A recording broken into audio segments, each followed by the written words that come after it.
watching as Tunisia's president does everything in his power to gain more power. Political rivals are uniting in opposition.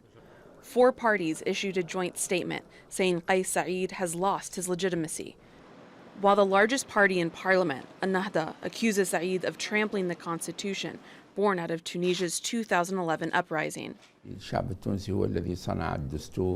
The Tunisian people are against violence. We hope that Ennahda, the other parties in the civil society, will fight to recover their constitution and their democracy.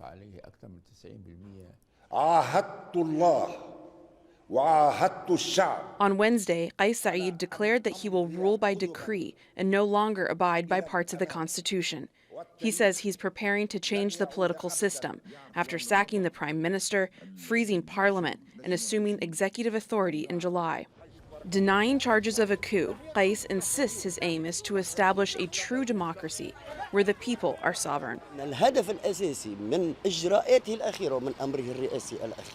He now has the legislative and executive powers in his hands, which means that Tunisia is now entering a new transitional phase, which can be called the temporary phase. The country will suffer just like it has over the past 2 years. Many Tunisians have backed Saied and believe he's trying to oust a political elite viewed as corrupt and incapable.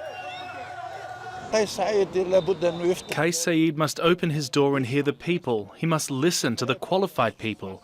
We do not want him to listen to the politicians. He must listen to the top talents that exist in the country so that they can draw an economic roadmap.